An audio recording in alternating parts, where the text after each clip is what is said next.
From the time you enter a relationship with a narcissist, they're trying to shape and mold you to become their servant, their slave, hand-pecked husband. I'm not sure what you want to call it or feel most comfortable term with, but you'll see like no other when you have to live with a narcissist, whether it be a sibling, a parent, a roommate, a girlfriend, a wife, or a husband. If you're cohabitating with a narcissist, they're going to purposefully, of course, make noise.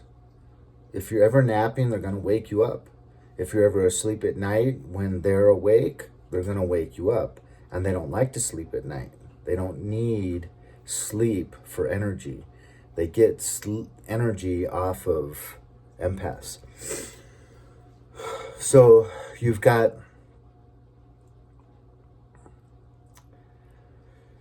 a lot of little tests going on. They'll leave things out. And you'll notice, like, the first day you come home, you'll notice there's a long string of spaghetti left right next to the sink. And now there's like a roommate situation. And so, you've been cleaning up after this roommate for a while, and they cook dinner in this kitchen every night. They had pasta last night. It's obviously theirs. They'll see it tonight. They'll pick it up. No. So you'll leave it there, even though it's maybe on your side of the countertop, your side of the sink where you use the countertop, and it's on your side and you keep your side clean. He keeps his side like nasty, filthy, but you've even cleaned his side once or twice. You clean the microwave. These narcissists will not do any of this stuff, especially in this cohabitation situation, especially where we're not even friends. They just lump you together, and there's no repercussions. If you're not responsible, there's no negative repercussions. All you do is you get on people's nerves, and they just try to distance themselves from you and avoid you. But when you go to move out, if you cook something in the oven every single night, greasy bacon and chicken, and you never clean the oven out, you could live there 2 years until the whole cover is just caked, with grease, hard, and then move out, and there will be no penalty because they can't say it's you that did that. Yeah, they can interview people, but it's not like that would hold up in court, It would be hearsay. So, yeah, and you'll notice, 2, 3, 4 weeks go by. No one's going to move that string of pasta if you don't move it yourself. And you'll notice more and more little things like this where they'll just, and then they'll literally set up, like maybe put their roll of paper towels right where you do your preparation for food on your countertop. And, so they're forcing you to move things out of the way that they purposefully put in your way. They're forcing you to accept the role of servant, maid, slave, and to just pick up and clean after them. And, it's just amazing. I could share so many stories. I think the most apropos would be my first wife. So we get married, shotgun wedding. She's like 8 months pregnant. And so right after marriage, she moves into my 1-bedroom apartment. And she is on maternity leave. And so every day, I, do my normal chores, preparation for the workday, get all ready, and I would leave, kiss her goodbye. And when I would come home, I'd have these little wicker trays that you put the paper plate in, and it gives formed the paper plate so you can carry it like a regular plate. If you have, a pound or two of food on there, it's not going to just buckle. So I'd have these little wicker trays and then the paper plate. And so throughout the course of each day, these wicker trays with the paper plates, used paper plates with nasty dried food on there, would pile up on the living room table. She would leave about 2 or 3 per day there. And when I'd get home from work, I would say, I picked up the plates for her a few times, but then on like the third day that this was happening, I mean, this is like 3 days of marriage, already. I cleaned up for her, and then I was like, sweetheart, when you go in to prepare a new wicker paper plate with the wicker tray, like peanut butter and jelly sandwich, why not just bring the old one in with you? Because you're already going into the kitchen, right? So just bring it in. You just throw the paper plate in the trash. You put the wicker tray back up in the cupboard. Easy peasy, Or you could just use the same wicker one, take the dirty paper plate out, put a new paper plate in, put your peanut butter and jelly sandwich down, take it in the living room. And then when you come in for a banana, take that wicker tray in. So sure enough, I get home the third day, and there's 3 plates. They're used wicker trays. So I'm like, okay, we're playing a game. So I'm not going to say anything. I'm just going to observe. So every day, there was 3 more wicker plates with paper plates until they ran out. And then she started using hard plates and just leaving them. So I had this huge living room table I inherited from my grandparents with huge, like, railroad ties. I mean, just big, thick wood table, but it literally covered, like, I'd say, like, 8 by 10 feet. And so she literally had covered the whole table with dirty trays. Would not carry in 1 tray, mind you, when she was carrying out of the kitchen 3 plates per day with food on them. But never, no matter how many times I asked, would never carry 1 in. Another example, I had a living room table, wicker also, I like wicker, and it was always just clean, just 1 little cowboy statue in the middle riding a horse. And I liked it that way, a couple candles on the table. And minute she got there, literally just walked in the door, she had all these baby bottles and clothes that she had just received from the baby shower. She brings them and sets them right on the living room table. And I'm like, well, no, let's put these away. Let's put these up in the cupboard. I like having the living room table clean. Well, her living room tables have always been just full. There's not even 1 inch of space to set something down. But I attributed that to the hoarding mother, my children's grandmother. But no, apparently it was her, because she insisted upon having the living room table filled where there was no space to sit down and eat dinner. And that's the reason I have a living room table, especially with children coming. It was to have a place for family dinners, not just a place for a big chaotic mess. She wouldn't, she said, no, I want them here. And I'm like, well, no, the living room table's for eating on. We have closet space. She was like, not enough. And there's more stuff coming. I'm like, well, we're not going to just designate the living room table as a place for anything and everything. She's like, why not? That's the way I've done it.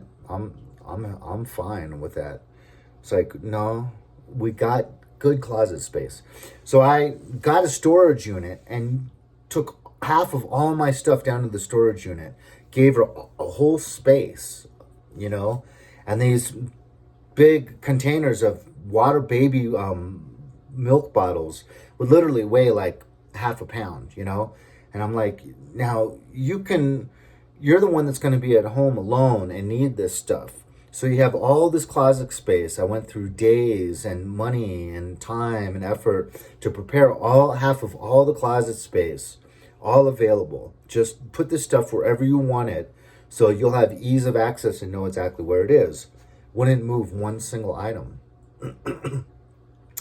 Now, after about 2 or 3 months of this game with the paper plates and the living room table, and this game with insisting that the living room table be filled with crap, and and the table and the TV in the living room be covered in dirty paper plates, I got upset. And I'm like, come on, I'll help you right now.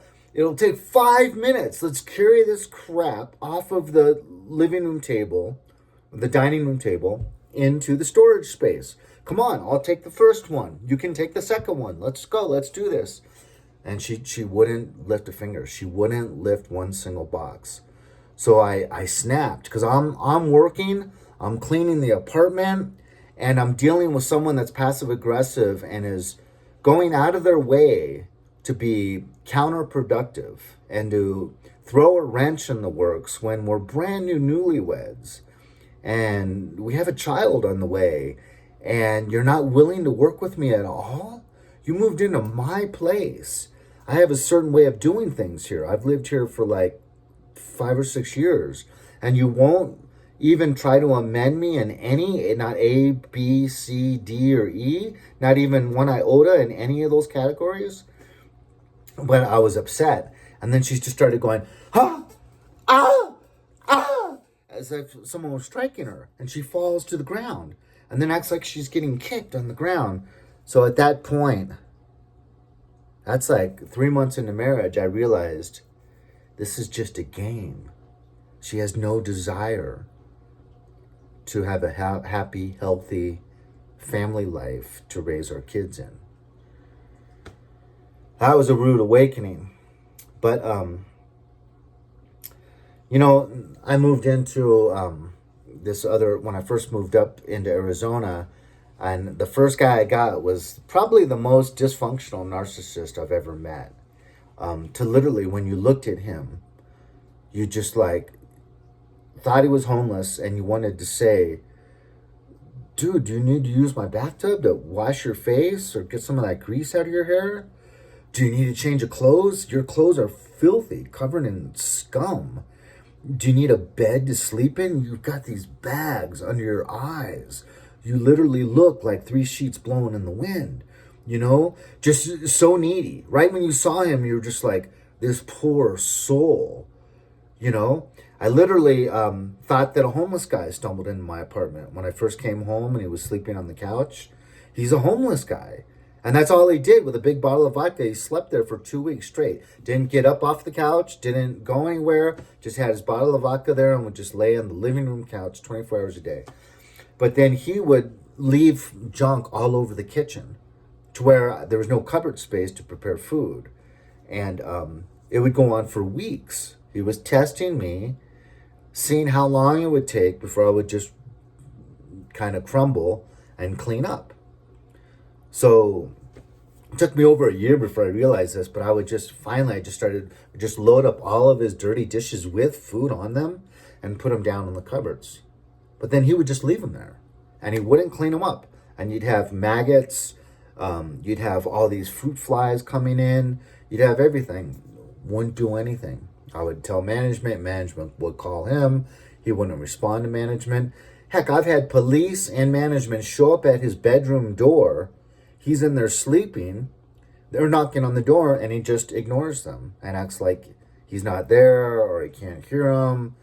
And they had no, they weren't allowed to, they didn't have permission to go in his room. So they would just have to leave the issue alone. But yeah, for 3 weeks, this guy would leave crusty food on plates all over the whole kitchen and wouldn't touch them. And then if I just piled them up, put them in the cupboard, wouldn't touch them. So everything's a game, and it's all geared towards you being of service to me.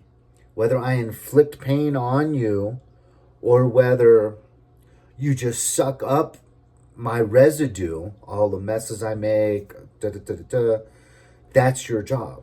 And they literally see it that way. They see that you are there to make their life better. And if you're not willing to make their life better, then you're causing narcissistic supply I mean, narcissistic, I forgot the word, injury, and they're going to punish you big time for it because you're not playing along with the image that they have of their importance in their mind and who you are in relationship to them. Yeah, so there you have it. The games, when you cohabitate with a narcissist, it's gonna break you down because they play the long haul. They play the long game. And they don't care. They'll play this game of leaving trash and dirty dishes out 1 year, 2 years, 3 years. It doesn't matter to them because you're the one that's getting frustrated. They don't care. This is your job to clean up after them. If you choose not to do it, it's no skin off their nose. It just means we both have to live in a filthy, dirty environment. But they're okay with that. I mean, especially this guy that's just covered in grease and dirt and doesn't sleep and does drugs and alcohol all night, every night. Man, these people, so they need our prayers. We need to want them to see the light, like Paul, to have the scales drop from their eyes. Because a lot of these people, deep down inside, they know God exists.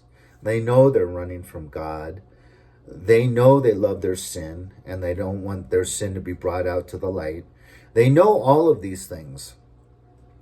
But at the same time, they choose to kind of play by their own rules and to be the guy in control, trying to shape and mold their own circumstances of their own life. But they got the long haul. They will always win in these games that are their games that you're just a pawn stuck in. So try not to play the game. Which if they're a hardcore narcissist, that just means moving out and moving away from them, because they will not stop playing the game. They've got years to win, and you living in a cluttered environment, psychological research says it has a very negative impact on our psychology and our psyche, and it's because it's chaotic. It's not conducive to a relaxed mind. And where you live, you want it to be conducive to being relaxed, because out in society, it's chaotic. At the workplace, there's chaos. There's high expectations, there's stress. You want to be able to come home to a nice, clean, organized home environment to where you can, maybe take a nice hot shower and come out and have everything right where you need it, and not have to step over piles of dirty clothes and then maybe see a rodent running across the room and cockroaches. And no, you need a nice home environment to counteract the chaos and the stress of this crazy